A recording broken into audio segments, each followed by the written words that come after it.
ये जो सेशन है, ये सेशन हम इसको ना टेम्पल ओपन हाउस के नाम से प्रस्तुत करेंगे। टेम्पल ओपन हाउस सेशन ही ये है कि जो आप हमसे बात करेंगे और हम आपकी बात सुनेंगे। यहाँ पे सारे जो माइक लेके जो व्यक्ति व्यक्ति खड़े हैं वो अलर्ट हो जाएं और त्वरित सबको सीक्वेंस बातचीत करें और इंटरफेस करें।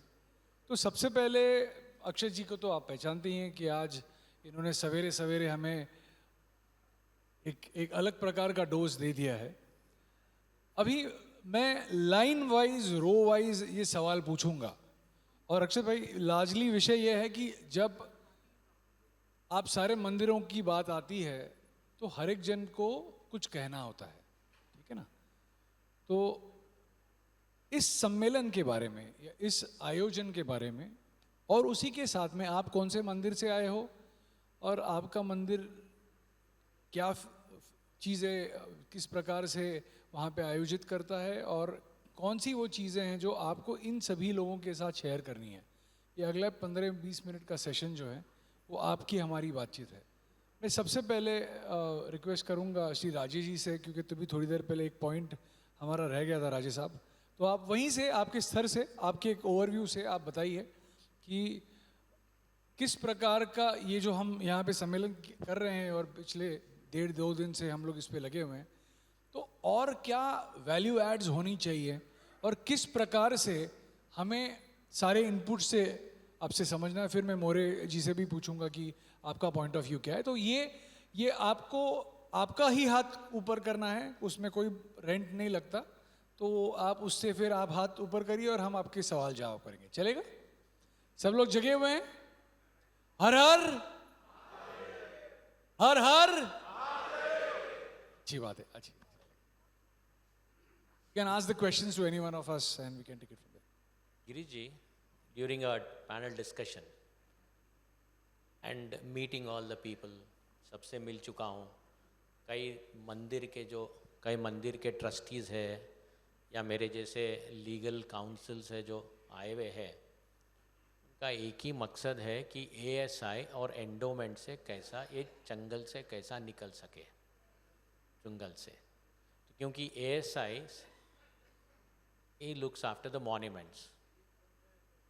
Living temples cannot be monuments. I have been saying that. I have been agitating the same. So now I want this, through this temple connection, to have a fora with all India, making every advocate a party to all that in that forum, and take all these issues to the concerned authorities, because we can't run around the courts, because Pitharipatis have to propagate Hinduism, not running around the courts, and it is not their job. So let them be peaceful and do some service to the humanity through Hinduism. So this is one of the take I want Girish ji to look into. Ji. So largely speaking, as we discussed in the earlier session, is that we would like to come together. So there might be many temples who are under the foray of ASI, and I'm sure all temples would be facing as good as 70-80% of similar issues. 90%. So my request is that we have circulated something called as a feedback and an insight form. I'm sure 2 pages are not sufficient to write the entire situational overview of the same, but what we would try and do is we can compile these pointers together, compiled in a format of 10, 20, 50, 100, whatever inputs come in together. We would be writing to the Honorable Prime Minister and the departments, along with the ASI, and doing a joint meeting. See, it's an initiative where every temple will have to address it independently, but the like-minded people would join hands to present it in a better way. That is what we can do at the end of this forum. And the address given by the Ram Mandir EO or officer, he has created amusements for the children. For example, a Virupaksha temple. We have place, but we can't construct. We can't construct because of ASI and endowments. So I think I love this one statement of my life, is that when the night is the darkest, that is when the first ray of light comes. I think this convention has come out in that format. Let it be through you, that is what is my endeavor. Let it be through you, that is my endeavor. So with the convention primarily with all people together, let us the light come and shine in the right Yeah, way. Raghavan has got a point. Sir, there are many churches. Sir, your name and your background quickly, and then My name is Veera Raghavan. I'm an advocate practicing in Supreme Court in Delhi. I represent Hayagriva Temple from Nanganallur, Chennai. And there are many churches which are hell-bent on taking over temple property. And there are early warning signs for this. So we want an early warning system where anybody whose temple property is being encroached upon or preyed upon, so they can post on some platform and they can get support from other people, an early warning system. sure. That is one. Second thing is a forum for single window clearance of all temple issues So from the government. Sure. So this is something which is essential because people who are managing temples cannot be running around for permits and all these things because we are not an agrarian economy. We are temple economies. If temples cannot function smoothly and peacefully, it is a huge hit for our tourism industry, huge hit for our economy. So this is a need of the hour. So largely, I could put it across this way that Param Puja Sarasanga Chalak ji has taken the entire initiative and removing his valuable time and coming and addressing this. Honestly speaking, it took me and Prasad ji only 30 seconds to put it across to him, and he accepting our invitation with the guidance and help of Sunil Deshpande ji. Largely speaking, this entire thing is that we all know what we all are going through. Step one was to come together. Now that we've come together, we are creating feedback and insights. I'm sure the next larger step for us, as we are already going very strong in media, I'm sure I've not been able to see news and other aspects, but I'm sure in the national media, as well as to the level of BBC, this news has been floating very strongly. So idea is that we will put a document together for Param Puja Sarasanga Chalak ji as well, through the system, put this thing across, and maybe common issues related topics can be discussed with some key people across the country as one team, and that achieve that one dream of seeing to that these issues are rectified in a larger way. Thank you very much. Anyone else would like to check with? हाँ जी, वहाँ पे पीछे उस तरफ. Hello hello ओम नमः शिवाय। ओम नमः मैं शिवाय. पुणे से आया हूँ। नमस्ते. पहले तो तहे दिल से गिरीश जी को धन्यवाद देना चाहता हूँ। लगभग 8 से 10 साल से मैं जुड़ा हुआ हूँ उसके साथ। मैं सोच नहीं सकता इतना बड़ा प्रोग्राम फर्स्ट टाइम कर रहे हैं, कुछ तो करिश्मा हो गया गिरीश जी से। धन्यवाद गिरीश जी, नमस्कार। मेरे पास एक आइडिया है जिसका ऊपर मैं काम कर रहा हूँ ऑलरेडी 8 से 10 साल से, लेकिन वो काम सही है क्या गलत है आप लोग सुनने के बाद वो आपका मन में डिसाइड कर सकते हैं। जैसा कि हमारा देश में या ऑल ओवर वर्ल्ड में लगभग 25 से 30 लाख मंदिर है। मैं मानता हूँ हमारा घर भी एक मंदिर है। ऐसा देखने को जाएगा लाखों करोड़ों घर है, तो हर घर में कैसा मंदिर बनाया जाए उसका ऊपर मैं काम कर रहा हूँ जी। मैं एक ऐप बनाया है, उसका नाम है ओम प्रार्थना, जिसमें 6 टाइम प्रार्थना होता है। सुबह 6-9, 12-3-6-9, हर 3 घंटा में प्रार्थना होती है। प्रार्थना का जो टाइमिंग है वो है 3 मिनट 53 सेकंड, जैसा कि आजान होता है।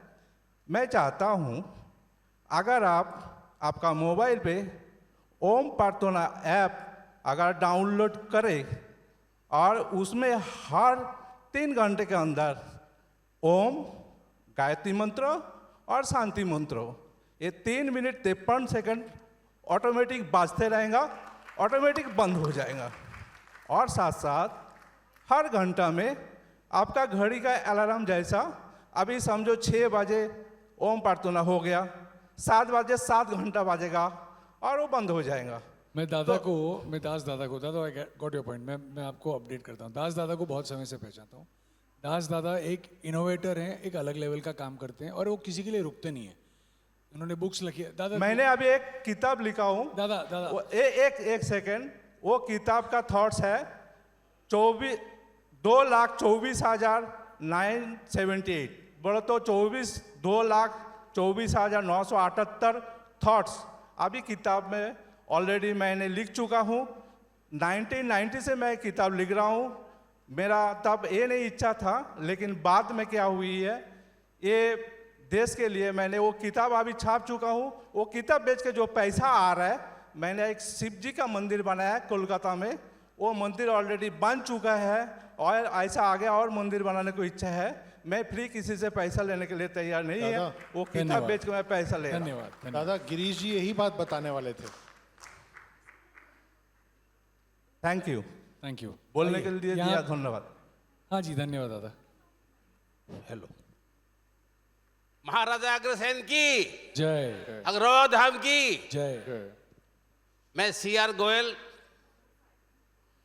महासचिव अग्रवा धाम हरियाणा से आया हूं। महाराजा अग्रसेन ने 5145 साल पहले समाजवाद का जो नारा दिया था, 1 रुपया और 1 ईंट, आज समाज को उसकी जरूरत है। अग्रवा धाम हिसार से 28 किलोमीटर दूर नेशनल हाईवे 9 पर पड़ता है। हमारे यहाँ 265 एकड़ में हमने मेडिकल कॉलेज महाराजा अग्रसेन के नाम से बनाया हुआ है। 156 एकड़ के अंदर महाराजा अग्रसेन के नाम से गौशाला है। 30 एकड़ के अंदर महाराजा अग्रसेन का विशाल मंदिर बना हुआ है। उसके साथ 573 एकड़ के अंदर महाराजा अग्रसेन का 5145 साल पहले जो टीला था वो है। मैं आपके माध्यम से सरकार से मांग करता हूं कि उस टीले की जो खुदाई होगी, हमने 30 करोड़ की लागत से ऑडिटोरियम और म्यूजियम बना दिया है, उसके अंदर सामान रखवाया जाए। दूसरी बात एक और है कि रेलवे से कंटेक्ट, वो हमारा मतलब हिसार से जो अग्रवा धाम है, रेलवे की कनेक्टिविटी नहीं है, रेलवे के साथ उसको जोड़ा जाए, जिससे कि हमारा जो अग्रवा धाम है पर्यटन स्थल बन जाए। और हमारे से अग्रवा धाम से 10 किलोमीटर दूर और एक 18 किलोमीटर दूर 2 थर्मल प्लांट लगे हुए हैं, जिनमें हजारों आदमी काम करते हैं। और मेडिकल कॉलेज की में हजारों आदमी ग्रामीण इलाके से आते हैं। जो हिंदुस्तान के ऐसे कोई स्टेट नहीं जो अग्रवा धाम के अंदर दर्शन करने के लिए नहीं आते। हमारे पूजनीय पूर्व राष्ट्र प्रधानमंत्री अटल बिहारी वाजपेयी जी, राजीव जी, अमित भाई शाह, हमारे मुख्यमंत्री योगी जी पिछले दफ़ा हमारे वहाँ आ चुके हैं। मेरी एक इस मंच के माध्यम से 2 मांगे हैं। मैं कुलकर्णी जी से चाहूँगा वो हमारी 2 मांगे बहुत जल्दी पूरी करवाएं। धन्यवाद। जय हिंद। मैं डेफिनेटली ये सारे एस्पेक्ट में ये जो सारा फीडबैक फॉर्म हम लिख रहे हैं उसको लिख के उसको अच्छी तरह डॉक्यूमेंट करके फिर मैं आपसे वो लूँगा। डेफिनेटली मैं आपसे आके वो लूँगा और उसको लाइन अप करते हैं। कोई और सवाल है जो आपको अक्षत भाई को पूछने होंगे, द हिडन हिंदू के माध्यम से या उनके एक्सपीरियंस के माध्यम से आप पूछ सकते हैं। शीश नवा अरहंत को सिद्धन करूं प्रणाम, आचार्य उपाध्याय का ले सुखकारी नाम। सर्व साधु व सरस्वती जिन मंदिर सुखकार, 24 भगवान को मन मंदिर में धार। जय बोलो महावीर भगवान की जय। मैं पराग जैन। बिहार में लगभग 13 तीर्थ क्षेत्र हैं जो जैनियों के लिए हैं, और जैनियों वर्ल्ड में कहीं पे भी कोई अगर जैन है तो वो बिहार जरूर आता है और जैन तीर्थों की वंदना करके अपने आप को धन्य समझता है। मेरा सबसे पहले तो ये कहना है कि सबसे पहले गिरीश कुलकर्णी जी और उनकी टीम को बहुत बहुत बधाई और बहुत बहुत शुभकामनाएं कि इन्होंने इतना बढ़िया प्रयास किया है कि सभी मंदिरों को एक साथ जोड़ रहे हैं टेम्पल कनेक्ट के माध्यम से, और हम सभी आज यहाँ एकत्रित हैं तो सिर्फ उसकी वजह गिरीश कुलकर्णी जी हैं। मैं चाहता हूँ सभी उनका खूब जोरदार ध्वनि से, उनका करतल ध्वनि से उनका सम्मान करें। और कल जैसा कि कुलकर्णी जी ने ही कहा कि हर 3 साल पर ऐसा आयोजन किया जाएगा, मैं उनसे निवेदन करूंगा कि हर साल ऐसा आयोजन हो, ताकि हिंदुत्व और जो भी इस तरह के जो संस्थाओं से जुड़े हुए जो सभी लोग आए हैं यहाँ पे, सब एक से एक बड़े बड़े लोग हैं और सब अनुभवी लोग हैं जो तीर्थों को और मंदिरों का संरक्षण कर रहे हैं, उसका विकास कर रहे हैं और उसमें योगदान अपना दे रहे हैं। तो सभी की भावनाओं को हम लोग को सुनने का इसी बहाने मौका मिल रहा है, और अपने तीर्थों को जहाँ हम अभी काम कर रहे हैं वहाँ पे और सुधार करने में हम लोग को बहुत मदद मिलेगी शायद इस मंच के माध्यम से। मेरा एक ही कंसर्न है कुलकर्णी जी, जो 2 दिन से मैं अभी यहाँ पे जो भी डिस्कशंस हो रहे हैं उसको मैं सुन रहा हूँ, लेकिन एक इशू ऐसा है जिसको अभी तक नहीं उठाया गया है, और मेरा ये ऐसा सोचना है कि ये इशू अपने आप में बहुत बड़ा इशू है, और इस इशू को सरकार को, जब मोदी जी की सरकार है और इतना हिंदुत्व के लिए इतना काम अच्छा किया जा रहा है, बेसिक लेवल का काम किया जा रहा है, तो ये काम भी ज़रूर होना चाहिए। उसमें सबसे इम्पॉर्टेंट है कि जितने भी आर्कियोलॉजिकल सर्वे ऑफ इंडिया के साइट्स हैं जहाँ पे पुराने मंदिर थे और वो एकदम जीर्ण शीर्ण अवस्था में है और वहाँ न किसी को जाने दिया जाता है, उसको घेर करके, और सारी मूर्तियाँ वहाँ से चोरी होती जा रही हैं।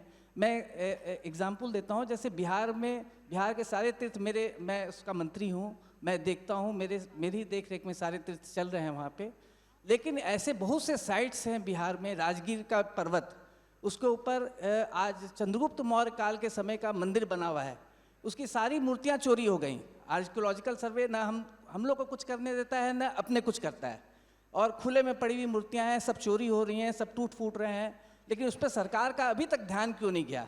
मेरा ये कहना है आपके माध्यम से कि अब हमारी सरकार ऐसी सरकार आई है जो ये काम कर रही है और ये लोगों को दिख रहा है। इस इशू पे क्यों नहीं सरकार अभी तक जाग रही है, और उसे अवश्य जागना चाहिए, ताकि हमारी जो प्राचीन संस्कृति, प्राचीन मंदिर हैं, उसको बचाया जा सके, आगे फर्दर डिके नहीं हो।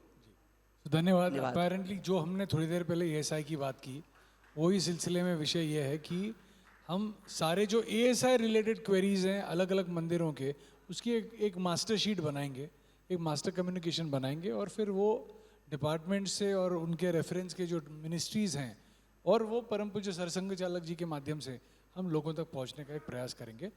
इसके अलावा आई थिंक एक लार्जर एस्पेक्ट है कि as the time is clicking, आप अभी will be having a dinner session के बाद यहाँ पे कल्चरल प्रोग्राम है, अवार्ड्स एंड रिकग्निशंस हैं। तो I think on that note, I think Usha ji, is there anything that you want to say और स्पीक? हाँ जी, बट मेरा इतना ही कहना है कि आप हाँ उनका होने दीजिए, फिर आप थोड़ी देर पहले भी आपने बात की थी। हाँ जी, माइक वहाँ पे है। Usha ji, what I need to know from a point of view is that what is the kind of experience here and what are the feedbacks that you have from the community that came from Udupi and beyond, and also what are the areas where you feel there are ideas or insights what we should improvise on. Usha ji is someone who's traveled more than 1500 temples personally. She and her husband regularly visit a lot of temples, so she's taken a lot of effort in that. It's her hobby, and you may tell me more. First of all, can sit. thank you, Girish, for the wonderful opportunity given to me and my husband to be present in the Mahakumbh. अभी तक कुंभ नहीं देखा है, लेकिन यहाँ इस कुंभ में आने के बाद ये समझ में आ गया है कि कितने विभिन्न विचार यहाँ आते हैं और यहाँ से कितना सीखने को मिल रहा है. First, yes, there are few observations as an outsider, not a temple administrator, but an outsider, but a devotee who regularly visits the temple. These are the things which I personally want to thank you for. First, when we came from different states, from Karnataka, Tamil Nadu or Maharashtra, this temple convention connected us really. So that is why when there was a problem spoken by raised by Chidambaram temple, every person who was sitting here could understand the pain of the people who are managing the temple they are going through. So one thing which is very, very essential is whatever we can do on our own is not going to help to solve all the problems. So we have to be connected, and this connection should not stop here. Because after tomorrow's convention, day after tomorrow's convention, if we are not connected well, then it will not continue. And I'm sure Giresh is that connecting link. He will not allow anybody to go out of this link and this one. 3 points as a teacher I want to, as an observer I want to tell. One, most important, what we have learned from this convention is, yes, temple is not only a place of worship, but it is a custodian of our culture. It is a teacher where you will come and see why Mohan Bhagwat ji has put it so beautifully. So if you have heard about it, you have to go back and make sure that what is lacking in your temple, and make sure that when you come back to the next convention, you will not be saying that these were the problems which were there in my temple when I came in 2023, but when I come to 2024, surely it will be next year. That problem have been sorted, except for the legal problem. The sanitation is very important. I have only one suggestion for all the temples. Wherever we visited the temples, we did not get the proper history of the temple, because I speak Hindi, English, Kannada, but I cannot get the history of the temple. So I request all the temples that make sure that there is at least a small information about the history of the temple. It may be a placard or this one. You don't have to have a huge one. A very small, I saw it in a very small temple in Madhur, where what they have done is, there is one sheet in which beautifully they have narrated the history. It is in English, it is in the local language, Kannada also. So anybody who comes, even if there is no priest, we can get the darshan of the deity, but we will not come to know about any history of the temple. So I request all the big temples have this, but all the smaller temples or this one, make sure that you have one placard where the brief history, timings, and most importantly, contact number of the person is there. Because I have gone to many temples, in the morning 10 o'clock, 10:30 temple is closed. And the temple will open next day at 10:30, and this one is only one day and I don't get. So, and there have been numbers where priests have come personally and opened the temples for us to seek this one. So this is one thing which I want. And Giresh, you wanted to say something? Yeah, so I can make one announcement suo moto on the kind of work that me and my team has been doing with various temples. If tomorrow temples come to us, to Temple Connect, saying that please create a beautiful placard and a display signage, we are ready to put it up across the country and the world, wherever you are. We'll pull people to create, contribute, and synergize on that aspect. Don't give me the reason that we don't have funds. Tell me what you want, and we'll pull our strengths to make that happen. That's a commitment I can give to you. And most importantly, today's generation is technology savvy. Please propagate the technologies. Make sure that you are properly marked in the Google Maps, so that anybody who comes will be able to identify it very, very easily. Because for one temple, we have really searched. For one small temple, we have searched for 2-3 hours to reach, because there was no proper Google mapping, there was nothing, but still we wanted to visit the temple, so we have done it. So please mark Google marking. आपका temple का टिक नहीं है, तो please कीजिए that the Google map. 700-800 temples who participated, they are geotagging, geo-mapping, as well as there's a huge area of technology for temples that we are planning to launch in this journey tomorrow primarily. I know I'm taking more of your time, Giresh. I said 3. One was the history, the second one was Google mapping, and the third thing, when I come to temple, I ask for a photo. So please, except for the Prana Murti, that is the one Murti which is there in the Garbhagriha, I request all the people who are managing, please don't throw us away or shoo us away when we come with the mobile or this one.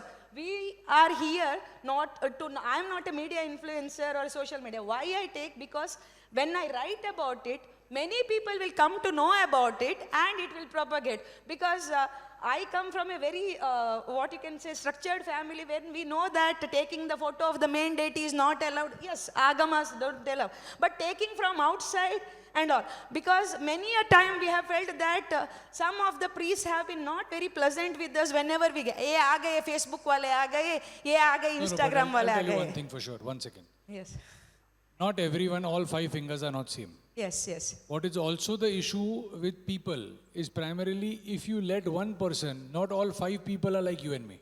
Yes. So point is, that's what I feel, if any other temples would want to say anything on that. So with photographs, what has happened is people have also misled and misguided and misused certain things. There are things, for example, one topic which quickly, thank you for bringing Thank this you. up, I understand you. the scenario. One topic which I want to touch very strongly, once again, listen to me on the aspect. One topic which is very important is, it's called the topic of intellectual property. How many of you all have heard of intellectual property? How many of you all temples are practicing intellectual property? One, Dagdu Shet Halwai Devasthan, which I know very closely in Pune, all right? Or Vitthal Rakhumai Devasthan, Moreji is here from there, or all you temple goers, all right? If you have a Devasthan photo, for example, you've learned about Coca-Cola, Pepsi, Visa, and brand endorsements and other activities happening all over the world. You've heard of that? If there are 10,000 photographs of that deity getting sold in that premise, whichever is your premise, does that 10,000 photo thing, even if it gathers you 1 rupee, and I want this point, if there are any influencers or any media here, please quote me for this one, that if there are 10,000 photos of your temple deity getting sold per day or per month or per year, and if it contributes even 1 rupee to the temple ecosystem, will that help? Come again, will that help or not help? Right? So if you agree to that, work towards, we are okay for people to click rights, create the kind of scenario, do a tendering, let the temple benefit. Use that money in the right way for the benefit of a person for Annadan or any kind of initiative. But if you all don't strategize these aspects, what is the use? So the other side of the photo clicking is, on one end, either let them click pictures and do what they are doing, or let them go out and buy the photo and earn revenue out of that and use that for better reasons. If you agree, give me your feedback in writing and we can propagate this kind of a scenario, because the IP of the temple is owned by the temple. The IP of the deity and the scenario, the temple has been managing that in a long way.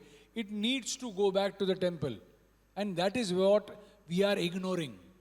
That is what हमको नहीं फर्क पड़ता या पता नहीं ये कौन करेगा. But guys, I come from a media communication brand strategy background. I've been managing events and brands all my life. But I thought there is a huge gap in the temple ecosystem where I think there is enough that can be done using the new age technology and this. So you see this. Do you appreciate this? So then if this can happen, then the IP can happen, then the other aspects can happen, as well as the signages can happen. So with that note, I think I'm gonna, any last one question that we want to go? There are no questions, we are only, yeah, so anyone from there, yeah. Yeah, hi. Siddharth Joshi here from Ashtavinayak Mahad Temple. Sorry? What concern is it, sir?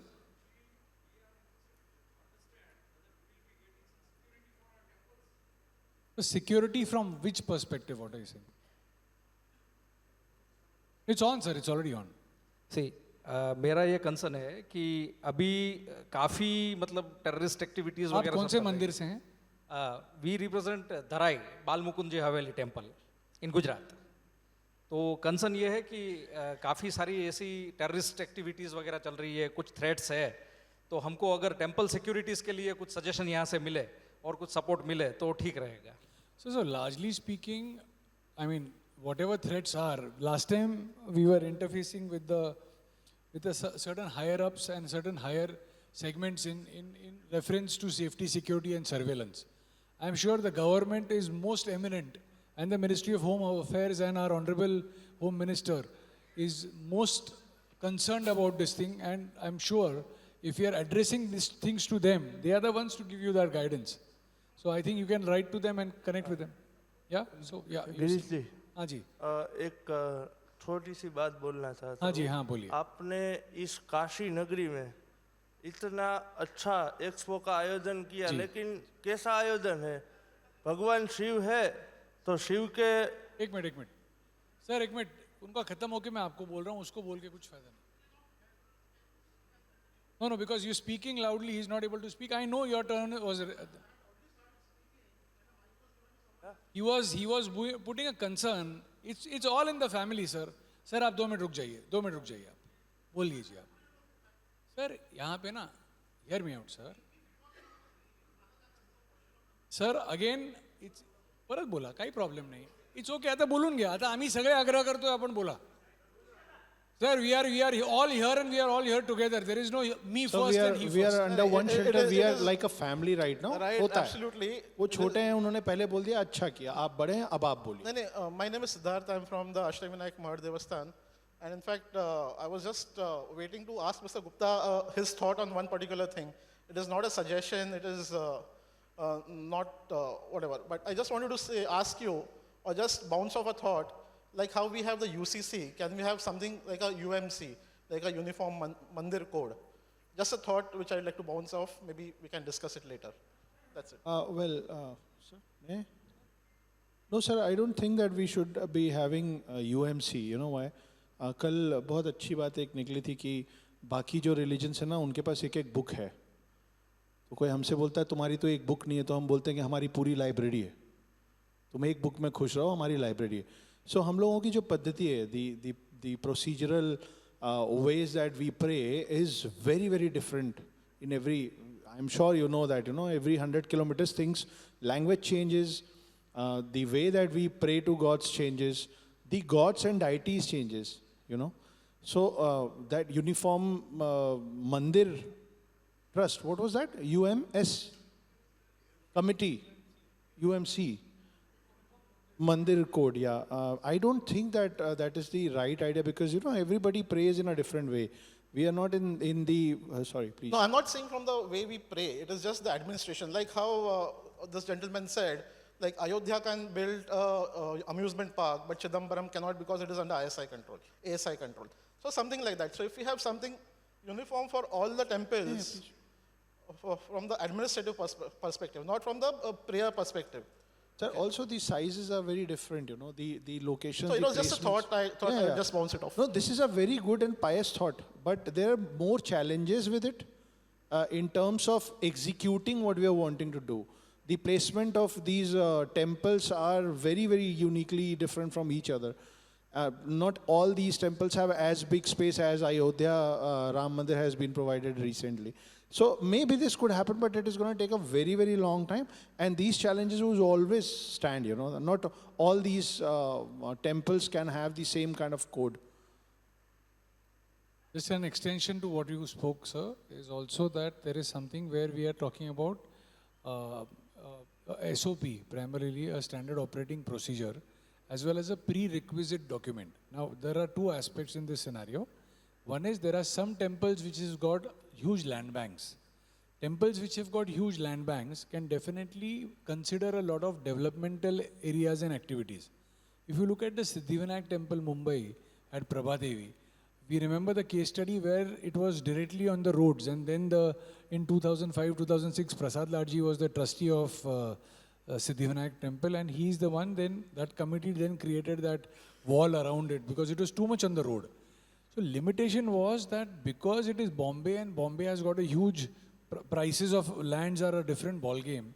So the problem which a Siddhivinayak temple may or would have had would not be the same matter in one of the other temples in the city or the state. What is also different is that the ritualistic elements which are there in the northern based temples, the rituals followed as well as for example, if you look at Kashi Vishwanath Devasthan here, everyone, there is something called as a darshan where you can touch the shivling, right? But if you go down south, getting closest to the Sanctum Sanctorum is also not a permissible process.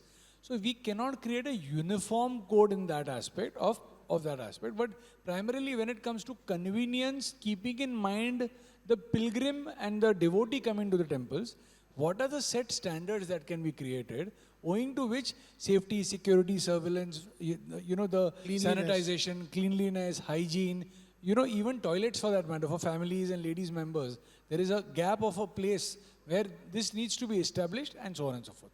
So with that note, quickly, this gentleman would speak now, and there is one more gentleman there who had raised his hand. So I think after you, that gentleman, and then we have to go into the cultural evening, so we'll take these two sessions. Yeah, I mean, how many, can I have 5 people raising their hands? Okay, let's identify after this gentleman, that is the second gentleman there. Then is this gentleman here, 3. There is the gentleman, Mr. Dev, is it? Dev Saab, we have spoken. Let's give someone else. Okay, so Dev Saab will speak after that, and then there is a lady there. All right, so we've identified people. Come. Sir ji मेरा नाम द्वारकेश है. हाँ जी बोलिए. बाल मुकुंद हवेली से हूँ. हमारे मंदिर में ऐसी 350 साल से सिस्टम चली आ रही है कि प्रसाद लो, खाना खाओ, आप स्टे भी करो, 5 स्टार सुविधा है, लेकिन एक भी चार्जेस नहीं है, ऑफिस में फंड लेना नहीं है जी. दर्शन करो, आनंद करो. और ठाकुर जी बिराजते हैं पुष्टि मार्ग के जो निजी स्वरूप, तो मैं उसके ठाकुर जी के प्रतिनिधित्व रूप में आपने मुझे इनवाइट किया, तो एक ही बात बोलना चाहता हूँ.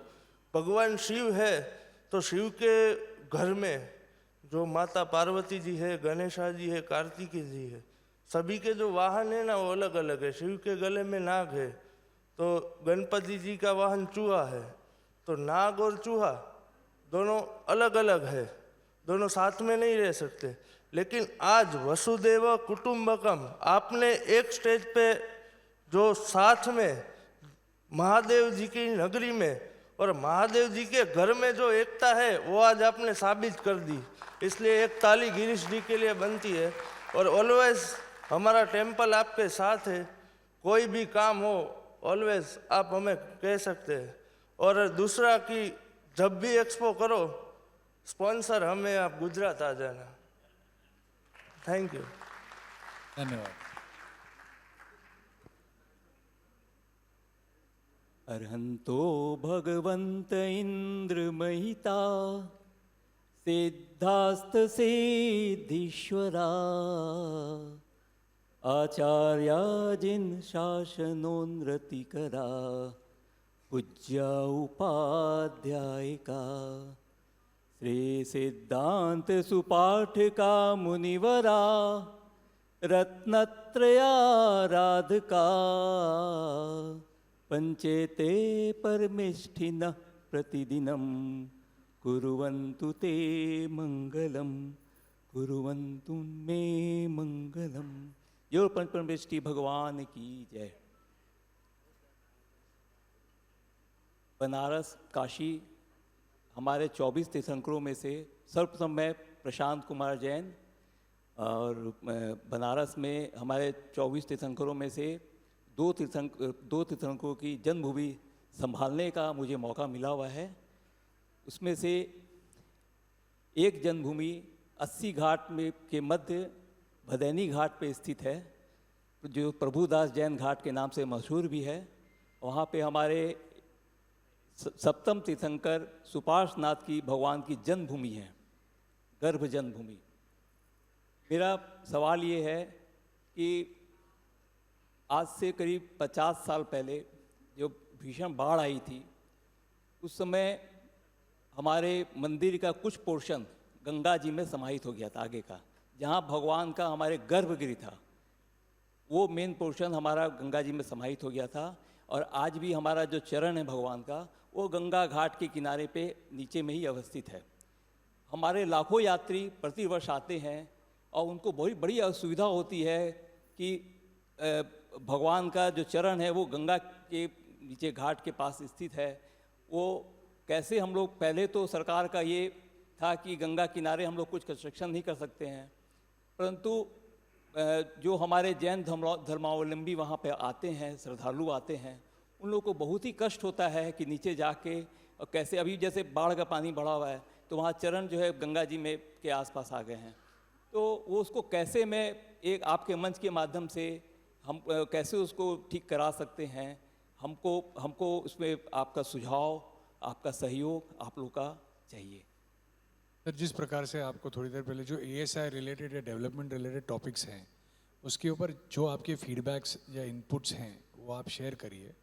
उसके माध्यम से हम लोग larger interest of administration, management and operations, मैंने इंफ्रास्ट्रक्चर वर्ड यूज़ नहीं किया ये कम्युनिकेशन में। मैं 3 एस्पेक्ट्स बहुत मुख्यतः बोलता हूँ कि ऑपरेशंस, मैनेजमेंट एंड एडमिनिस्ट्रेशन, ठीक है। ये सारे जो टॉपिक्स आप रेफर कर रहे हो ASI या ये सारे एस्पेक्ट्स पे, माननीय जो लोग हैं उस विषय में जो ज़्यादा तज्ञ हैं उनको हम ये मैटर्स आप जो पुट अक्रॉस करोगे फीडबैक या इनसाइट के माध्यम से, हम वो उन्हें सारे रेफ़र करेंगे। और हर एक जन, मैं वही बोल रहा हूँ, जब से मैं वही बात बोलने की कोशिश कर रहा हूँ कि सबको कॉमन एरियाज ऑफ टॉपिक्स जब आप फीडबैक दोगे तो हमको समझ में आ जाएगा कि इस प्रकार का प्रॉब्लम है, इस प्रकार तो उसको डॉक्यूमेंट करेंगे, डॉक्यूमेंट करके उनको प्रेजेंट करेंगे, प्रेजेंट करके फिर टुगेदर फॉर्मेट में उसको हम लोग एक्टिवेट कर सकते हैं। सो उसको करेंगे जी। धन्यवाद।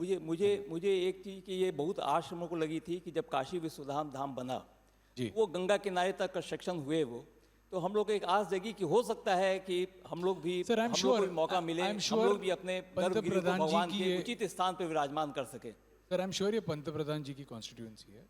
ही is a visionary himself, we don't have to even think about it. I am sure अगर यहाँ तक ये चीज़ हुआ है तो आगे चल के भी होगा। तो आई एम श्योर आप ऑलरेडी डॉक्यूमेंटेशन राइट ऑर्गेनाइजेशंस को करते होंगे। So will come there, I think I we get there. Thank you very much. हाँ जी, एक वो मैडम वहाँ पे हैं, उनको दीजिए। जय श्री कृष्ण। जय श्री कृष्ण। मैं गुजरात से आई हूँ, रणछोड़ राय जी डाकोर से बिलोंग करती हूँ। जी, नमस्ते। खेड़ा डिस्ट्रिक्ट में है वो। और मैं आपसे एक हम्बल रिक्वेस्ट करना चाहती हूँ। आप इतने अच्छे लेखक हैं और बहुत अनुभवी है, आप इतनी अच्छी राइटिंग करते हैं, तो मेरा एक हम्बल रिक्वेस्ट है आपसे कि हमारी जो सनातन धर्म है, आजकल धर्म को सब ने एक अपना सुविधा बना लिया है। जैसे हमारे सनातन धर्म में जो नियम है, जो प्रोटोकॉल है, वो आज नहीं फॉलो होते हैं। तो मैं ये चाहती हूँ कि आप उस पर फोकस डालें। जैसे कि लेडीज़ पूजा नहीं कर सकती, शिवलिंग को टच नहीं कर सकती, ये सब एक रीज़न से बनाया गया है, जो कोई भी है रीज़न है उसके पीछे, मगर आज ऐसा कुछ नहीं होता है, आज वो फॉलो नहीं होते। ऐसे कई नियम है, जैसे जनोईधारी होते हैं वही होम हवन पूजा कर सकते हैं। मैं ये नहीं कहती कि जो करवा रहे हैं वो गलत है, मगर हाँ कुछ है जो गलत हो रहा है। तो अगर मेरे इस बोलने से किसी की फीलिंग्स हर्ट होती हो तो सॉरी, मगर मैं हम्बल रिक्वेस्ट के साथ कह रही हूँ कि आप उस पर फोकस डालें, क्योंकि अगर हम बोलेंगे तो इतना असर नहीं होगा। आप जैसे नामचीन और इतने अच्छे राइटर फोकस डालेंगे तो ज़रूर सुधार आएगा। Thank you very much. आपने 2 बातें जो कहीं, एक तो हमारे धर्म की सबसे बड़ी खूबसूरती है कि हमारे धर्म के अंदर भी गलत को गलत बोलने की अनुमति दी गई है ना। तो हम बिल्कुल गलत को गलत बोल सकते हैं, उसमें कोई भी आहत होगा तो वो आहत होने वाले की गलती होगी। गलत को गलत बोलना गलत नहीं है, पहली बात। दूसरी बात, आपने कहा कि अलग अलग पद्धतियां हैं जिसमें कई बार हमको शिवलिंग को टच करना अलाउड नहीं है। मैं जिस गांव से आता हूं, मैं अब मुंबई में रहता हूं पर आया बहुत छोटे गांव से हूं आप सबके बीच में। उस गांव का नाम है अंबिकापुर, डिस्ट्रिक्ट सरगुजा, छत्तीसगढ़। वहाँ पे एक कहावत चलती है कि छोटे छोटे गाँव में खोल दें स्कूल जी, 5 ठो कक्षा आए 1 ठो गुरु जी, वही हेड मास्टर और वही है चपरासी, ऐसा स्कूल में शिक्षक लाए फांसी। जे दिन बच्चा मनाए वो दिन शिक्षक मन नहीं आया, जे दिन शिक्षक मनाए वो दिन बच्चा मन नहीं आया, और जे दिन दोनों आए वो दिन छुट्टी। ठीक है ना। तो मैं तो मैडम इतनी छोटी जगह से आता हूँ, अगर मुझे इस बात की समझ है उस गांव से आके, तो मैं मान के चल रहा हूँ कि यहाँ कोई आपकी बात से आहत नहीं होगा। छठी फेल रहा हूँ मैं एक समय पे। दूसरी बात है कि ये अंबिकापुर की जो छोटी सी नगरी है ना, वो महामाया माई की नगरी बोलते हैं उनको, है ना। वहाँ पे महामाया माई का वास है। और हम लोग, मेरा ऐसा मानना है, अगर मैं गलत होऊंगा तो मुझे प्लीज़ मदद करके सुधारिएगा, मैं भी सीख रहा हूँ। हम एक लौते ऐसे धर्म हैं जिसमें हम लोगों ने अपनी महिलाओं को अपने से आगे रखा हुआ है शुरू से। इलेक्ट्रॉन, प्रोटॉन और न्यूट्रॉन मिलके एक एटम बनाते हैं, है ना, इलेक्ट्रॉन साइंस है, इलेक्ट्रॉन प्रोटॉन और न्यूट्रॉन मिला के एक एटम बनता है, वैसे ही क्रिएटर, डिस्ट्रक्टर और प्रिजर्वर मिलके पृथ्वी अर्थ बनता है, ठीक है। ब्रह्मा और विष्णु और महेश को मिला के शक्ति बनती है। तो मैं उस जगह से आता हूँ जहाँ पे, और हम ये हमारी समाज का हमेशा से रहा है, पता नहीं कब ये चेंज हो गया है कि हम शंकर नहीं बोलते हैं, हम गौरी शंकर बोलते हैं, हम विष्णु नहीं बोलते हैं, हम लक्ष्मी नारायण बोलते हैं, हम राधा कृष्ण बोलते हैं, हम सिया राम बोलते हैं।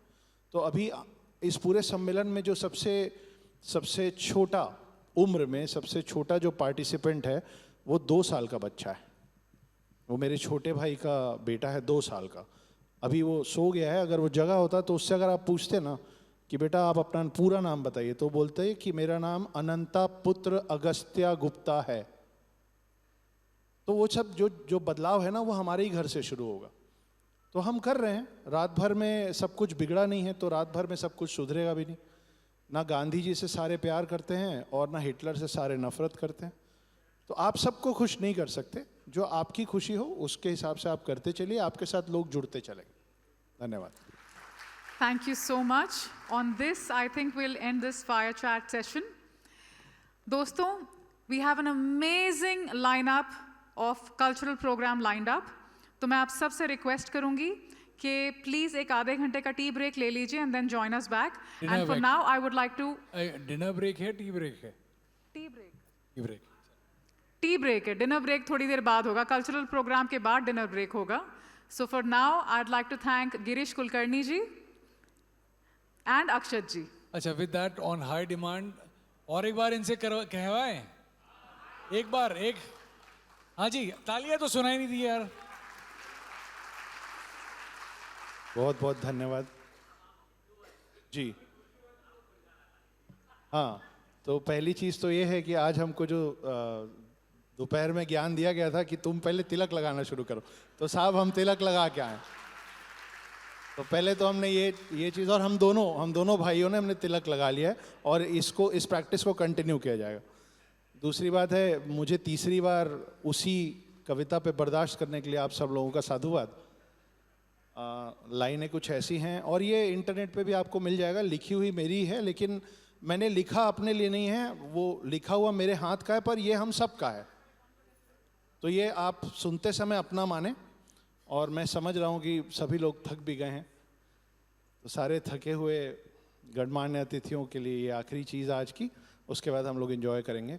कि रुद्राक्ष की माला में भी मैं हूँ, कृपाण कटार और भाला में भी मैं हूँ, श्वेत भी हूँ और शुद्ध भी मैं हूँ, विरुद्ध हो मेरे तो युद्ध भी मैं हूँ, इतिहास में बहा आंसू और खून भी मैं हूँ, अब जो कह के मिलेगा वो सुकून भी मैं हूँ, कि इस धरती का मैं केंद्र बिंदु हूँ, प्रणाम।